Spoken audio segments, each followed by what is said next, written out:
আসসালামু আলাইকুম ওয়া রাহমাতুল্লাহি ওয়া বারাকাতুহু। আলহামদুলিল্লাহ আলহামদুলিল্লাহিল্লাযী হাদানা লিহাযা ওয়া মা কুন্না লিনাহতাদিয়া লাউলা আন হাদানাল্লাহ ওয়াসসালাতু ওয়াসসালামু আলা রাসূলিল্লাহ আম্মা বা'দ। সুপ্রিয় দর্শক, আবারও আপনাদের সামনে উপস্থিত হলাম। আমাদের যে বিষয় চলতে আছে সেই বিষয়ের আজকে 21তম পর্ব। হারাম বিষয় সম্পর্কে আলোচনা করতে আছি, যেগুলিকে আল্লাহ রাব্বুল আলামিন হারাম বলে আমাদেরকে জানিয়েছেন। রাসূল করিম সাল্লাল্লাহু আলাইহি ওয়াসাল্লাম হাদিসে হারাম হওয়ার কথা উল্লেখ করেছেন।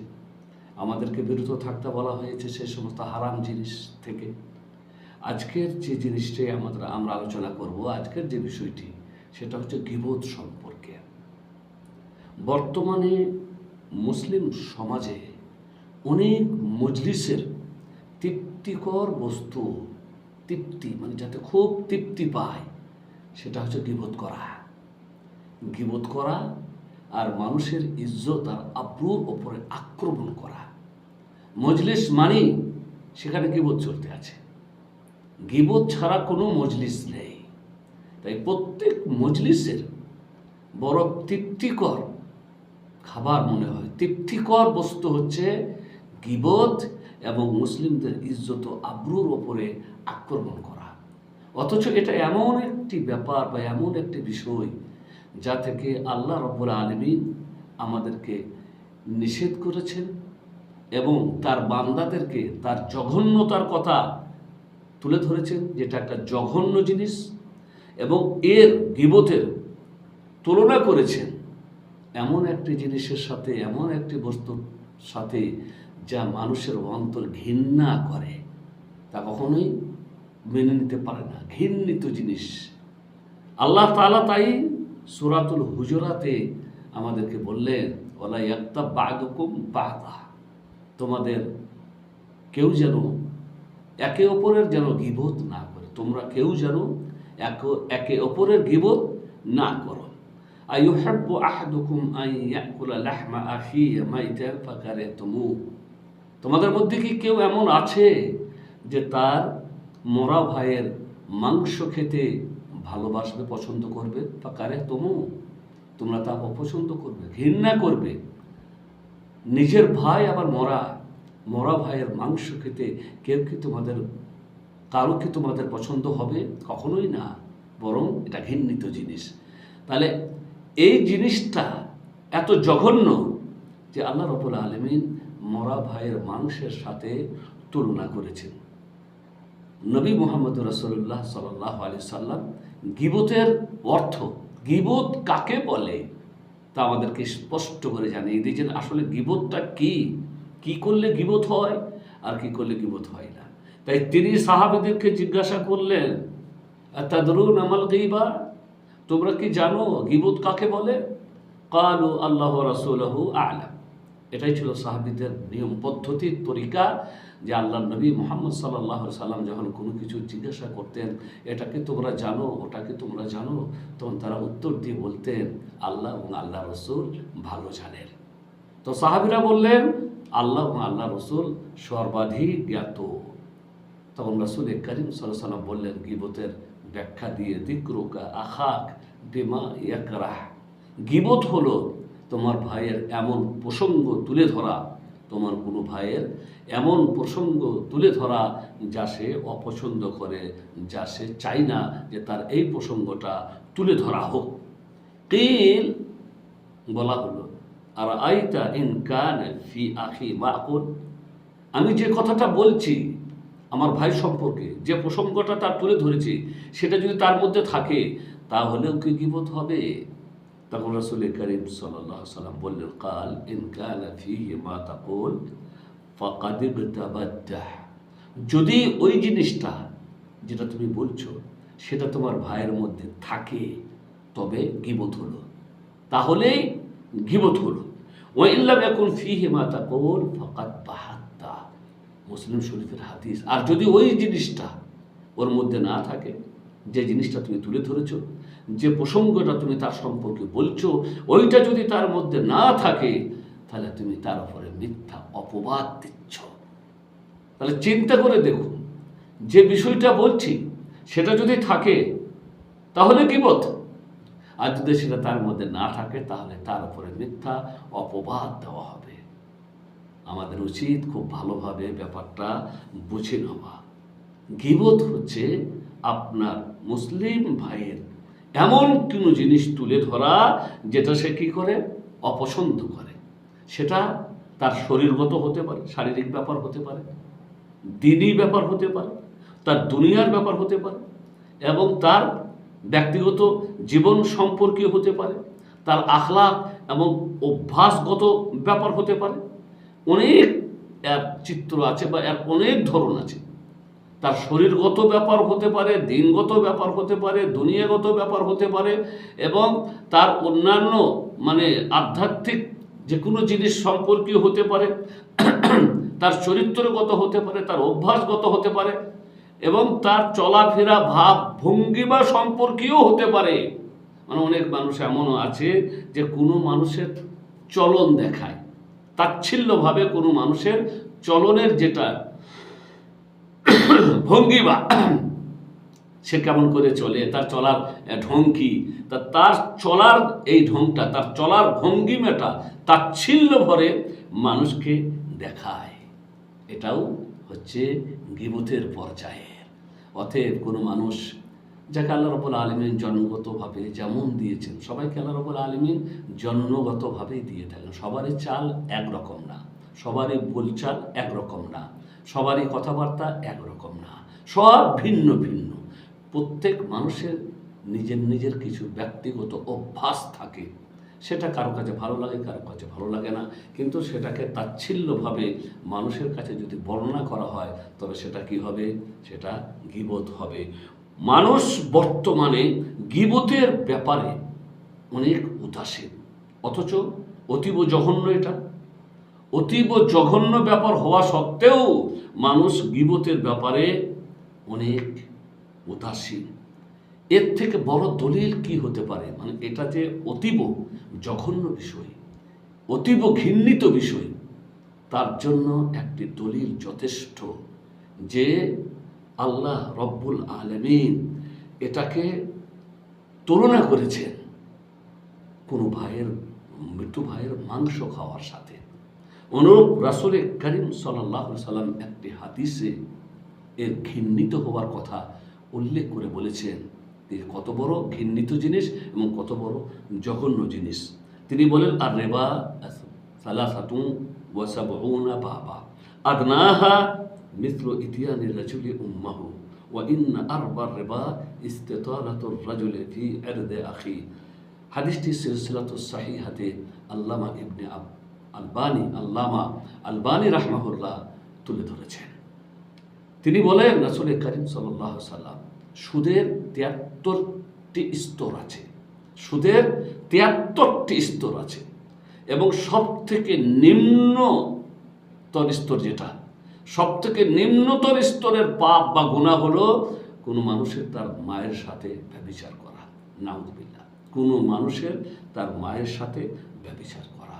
আর সব থেকে বড় সুদ হচ্ছে কোনো মানুষের কোনো ভাইয়ের ইজ্জত আবরুর উপরে আক্রমণ করা। এ থেকে প্রমাণ হয়ে যায় যে আসলেই গীবত অতীব জঘন্য, যে রাসূলের কারীম সাল্লাল্লাহু আলাইহি সাল্লাম এটা মায়ের সাথে, এর পাপটাকে মায়ের সাথে ব্যভিচার করার সাথে তুলনা করেছেন। অতএব আমাদের খুব সতর্ক হওয়া দরকার। প্রত্যেক মুসলিমের উচিত, যারা কোনো মজলিসে থাকে সেখানে যদি গীবত হয় তাহলে তার উচিত গীবত থেকে নিষেধ করা, এবং যার গীবত করা হচ্ছে তার হয়ে খণ্ডন করা, তার হয়ে প্রতিবাদ করা। কারণ যদি কেউ তার মুসলিম ভাইয়ের খণ্ডন করে, মানে কেউ কার মুসলিম ভাইয়ের দোষ বর্ণনা করছে, অন্য কিছু বর্ণনা করছে, আপনি সেখানে আছেন, আপনি তার প্রতিবাদ করবেন, আপনি খণ্ডন করবেন, আপনি সওয়াব পাবেন। কি সওয়াব পাবেন? বলেছেন মুহাম্মদ রাসূলুল্লাহ সাল্লাল্লাহু আলাইহি ওয়াসাল্লাম আমাদেরকে অনুপ্রাণিত করার জন্য, উৎসাহিত করার জন্য, যাতে করে আমরা যে মজলিস সাথে থাকি, যেখানে থাকি, সেখানে যদি গীবত হয়, কেউ যদি কারো গীবত করে, তাহলে আমরা যেন নিষেধ করি। এর উপরে উৎসাহিত করার জন্য মুহাম্মদ রাসূলুল্লাহ সাল্লাল্লাহু আলাইহি ওয়াসাল্লাম বলেছেন, মান রাদ্দা আন ইরদি আখি রাদ্দাল্লাহু আন ওয়াজহিহি নার ইয়াউমাল কিয়ামা, রাওয়াহু আহমদ। মুসনাদ আহমদে ইমাম আহমদ হাদিসটি বর্ণনা করেছেন। আল্লাহর নবী বলেছেন সাল্লাল্লাহু আলাইহি সাল্লাম, যে তার কোনো ভাইয়ের হয়ে তার ইজ্জত আবরুর হয়ে খণ্ডন করে, আল্লাহ রাব্বুল আলামিন কিয়ামতের দিনে তার চেহারাকে জাহান্নামের আগুন থেকে রক্ষা করবেন। অতএব আমার যদি কেউ গীবত করে আপনি খণ্ডন করবে, আপনার যদি কেউ করে আমি খণ্ডন করব, আমি প্রতিবাদ করব। আল্লাহ রাব্বুল আলামিন কাল কিয়ামতের দিনে আমাদের চেহারাকে জাহান্নামের আগুন থেকে রক্ষা করবেন ইনশাআল্লাহ তাআলা। এ ছিল গীবত সম্পর্কে। গীবতের সাথে সাথে আরো একটা জিনিস আছে, যেটাকে আমরা চুগলি বলি, নামিমা, চুগলি। এটাও আমাদের একটা বড় অভ্যাস। চুগলি বলে কাকে? চুগলি হচ্ছে মানুষের কথা একে অপরের কাছে পৌঁছে দেওয়া, বিশৃঙ্খলা সৃষ্টি করার উদ্দেশ্যে, ফিতনা ফাসাদ, বিশৃঙ্খলা সৃষ্টি করার উদ্দেশ্যে একে অপরের কথা মানুষের কাছে পৌঁছে দেওয়া। এর কথা ওর কাছে, ওর কথা আরেকজনের কাছে, তাদের মধ্যে ভাঙন সৃষ্টি করার জন্য। আর এটা হচ্ছে সব থেকে বড় মাধ্যম পারস্পরিক সম্পর্ক ছিন্ন হওয়ার, হিংসা এবং বিবাদ সৃষ্টি হওয়ার। মানুষের মাঝে হিংসা ও বিবাদ সৃষ্টি এবং পারস্পরিক সম্পর্ক ছিন্ন হওয়ার সব থেকে বড় মাধ্যম হচ্ছে চুগলি। চুগলির মাধ্যমে এক মানুষের মধ্যেকার সম্পর্ক ছিন্ন হয়ে যায়। আল্লাহ রাব্বুল আলামিন এই চুগলির নিন্দা করেছেন এবং যে চুগলি করে তার নিন্দা করেছেন। তিনি বলেছেন, ওয়ালা তুতি কুল্লা হাল্লাফিম মাহিন হাম্মাজিম মাশাইম বিনামিম, যারা খুব বেশি বেশি করে কসম খায় এবং যারা চুগলি করে বেড়ায়, এরকম ঘৃণিত মানুষদের, এরা হচ্ছে লাঞ্ছিত। এরকম লাঞ্ছিত মানুষদের তুমি অনুগত করো না, যারা চুগলি করে বেড়ায় আর যারা খুব বেশি বেশি করে কসম খায়। তো আল্লাহ রাব্বুল আলামিন এর নিন্দা করেছেন যারা কসম খায় বেশি বেশি করে আর যারা চুগলি করে বেড়ায়। আমাদেরকে আল্লাহ রাব্বুল আলামিন সতর্ক করেছেন। হুযায়ফা রাদিয়াল্লাহু তাআলা আনহু থেকে বর্ণিত হাদিস, তিনি বলেছেন, লা আদখুলুল জান্নাতা কাত্তাত, রাওয়াহুল বুখারী। এটা বুখারী শরীফের হাদিস। চগলখোর কোনোদিন জান্নাতে যেতে পারবে না।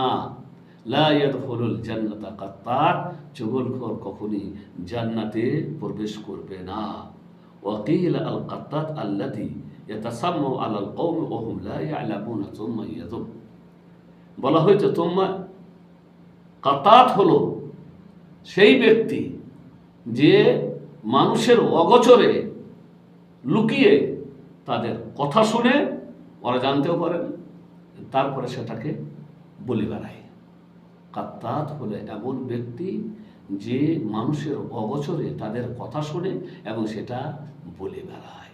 এরকম কাত্তাত জান্নাতে যাবে না বললেন মুহাম্মদ রাসূলুল্লাহ সাল্লাল্লাহু আলাইহি সাল্লাম। চুগলির আর একটা কথা বা চুগলি সম্পর্কে মুহাম্মদ রাসূলুল্লাহ সাল্লাল্লাহু আলাইহি সাল্লাম কি বলেছেন, চুগলি করলে কি হয়। আরও একটি হাদিসে যেটি বুখারী শরীফে বর্ণিত হয়েছে, ইবনে আব্বাস রাদিয়াল্লাহু তাআলা আনহু থেকে বর্ণিত, তিনি বলেন, মাররা নবী সাল্লাল্লাহু আলাইহি ওয়াসাল্লাম বিহায়াতিন মিন হিতানিল মদিনা। মদিনার ঘেরাবেড়া বাগান থাকে, অনেক ঘেরাবেড়া বাগান টাগান, সেই রকম একটি বাগানের পাশ দিয়ে রাসূল করিম সাল্লাল্লাহু আলাইহি সাল্লাম পেরিয়ে যাচ্ছিলেন। ফাসামিয়া সাওতা ইনসানাইনি ইউআদ্দাবানি ফি কুবুরিহিমা। তিনি দুজন মানুষের শব্দ শুনতে পেলেন যাদের কবরে আযাব হচ্ছিল। দুজন মানুষের শব্দ শুনতে পেলেন যাদের কবরে আযাব হচ্ছিল। ফাকালা নবী সাল্লাল্লাহু আলাইহি সাল্লাম ইউআযিবান। তিনি বললেন এদের কবরে আযাব হচ্ছে। ওমা ইউআযিবান ফি কাবীর, আর কোনো বড় পাপের কারণে, কোনো বড় সমস্যার কারণে তাদের আযাব হচ্ছে না।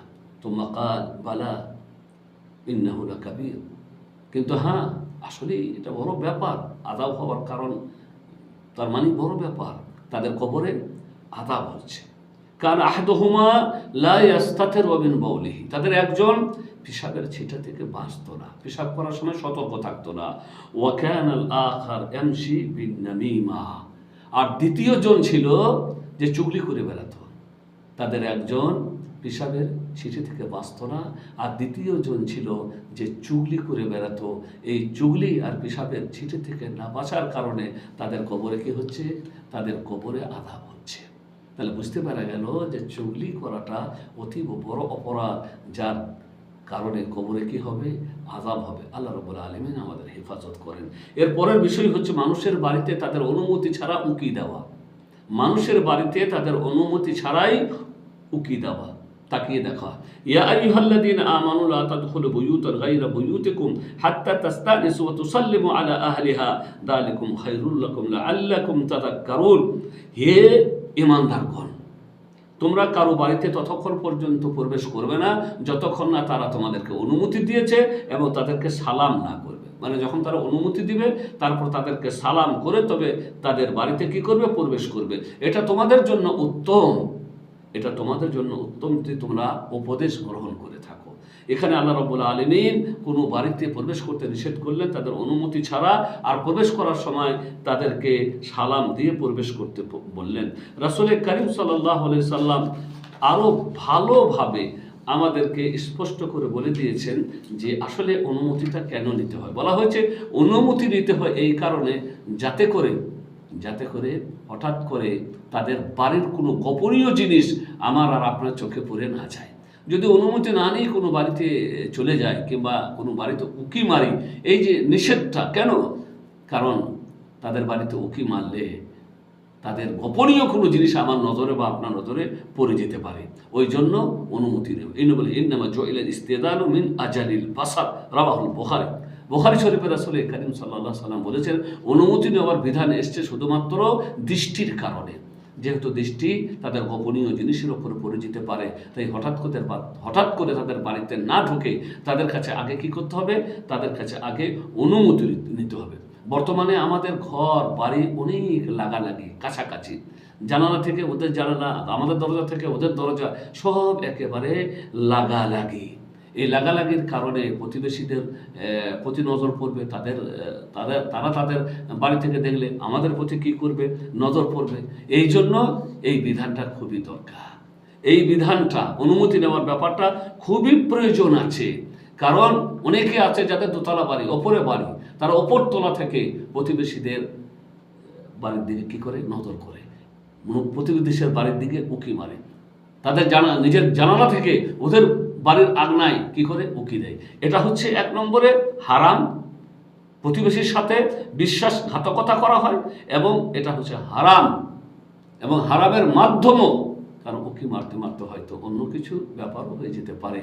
অতএব এটা হারাম, হারামের মাধ্যম এবং বিশ্বাসঘাতকতা। আপনি ওপরে আছেন বলে কারো বাড়ি থেকে, আপনার উপর থেকে আপনি কারো বাড়িতে নজর দিবেন, এটা আপনার জন্য কি নয়? জায়েজ নয়। এর কারণে, এই উকি দেওয়ার কারণে অনেক বড় বড় ফিতনাও সংগঠিত হয়। এখন এই বাড়ির ছেলে ওই বাড়িতে উকি মারলো, ওই বাড়িতে মেয়ে আছে, বয়স মানে কি বলে আপনার সাবালিকা মেয়ে আছে সে বাড়িতে, তখন তাদের মধ্যে কী হয়? একটা সম্পর্ক সৃষ্টি হয়ে যায় এবং অনেক রকমের অঘটন ঘটে, যা আমরা বর্তমানে সমাজে কী করতে পারছি? দেখতে পাচ্ছি। আমরা সহজেই আশা করে বুঝতে পারছি যে আসলেই যে উকি দেওয়ার কারণে যে সর্বনাশ হয় এবং এতে যে ফিতনা ও ফেসাদ সৃষ্টি হয় তা আমাদের সহজেই বোঝার ব্যাপার। একটি দলিল আমাদের জন্য যথেষ্ট যে এটা হচ্ছে অতীব বিপজ্জনক এবং জঘন্য জিনিস উকি দেওয়ার। এটা তার একটি দলিলে আমাদের জন্য যথেষ্ট যে শরীয়তে তার কোনো বিনিময় নেই যে উকি মারে আর তার চোখকে নষ্ট করে দেওয়া হয়। কেউ যদি উকি মারে আর তার চোখকে যদি ওরা নষ্ট করে দেয়, যাদের বাড়িতে উকি মারছিল, তাহলে তার কোনো দিয়াত নেই, কোনো বিনিময় নাই। তাহলে বুঝতে পারা গেল অতীব জঘন্য ব্যাপার, বিধায় এরকম কথা বলা হয়েছে। রাসূল কারীম সাল্লাল্লাহু আলাইহি ওয়াসাল্লাম বলেছেন, মান ইত্তালাআ ফি বাইতি কওমিন বিগাইরি ইদনিহিম ফাকাদ হাল্লা লাহুম আন ইয়াফকাহু আইনাহু।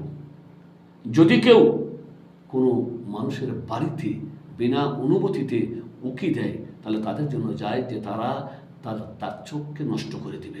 আর একটি বর্ণনার মধ্যে এসেছে ফাঁকা ও আইনাহু ফালা দিয়া তালহু বলা কেসাস, উকি দেওয়ার কারণে তারা তার চোখ নষ্ট করে দিল এবং তার চোখে তারা আঘাত করলো, তাহলে তার কোনো দিয়াত নেই, কোনো কেসাস নেই। তাহলে এই দলিলটা আমাদের জন্য যথেষ্ট যে উকি দেওয়ার ব্যাপারটা অতীব মারাত্মক ব্যাপার, এটাকে হালকা করে নিলে হবে না, এটাকে ছোট ভাবলে বা খুব সামান্য ব্যাপার ভাবলে হবে না, বরং এটা অতীব বড় ব্যাপার। আল্লাহ রাব্বুল আলামিনের কাছে দোয়া করে আল্লাহ রাব্বুল আলামিন যেন আমাদের হেফাজত করেন। ওয়া সাল্লাল্লাহু আলা নবিয়িনা মুহাম্মদ ওয়া আলা আলিহি ওয়া সাহবিহি আজমাইন। আসসালামু আলাইকুম ওয়া রাহমাতুল্লাহি ওয়া বারাকাতুহু।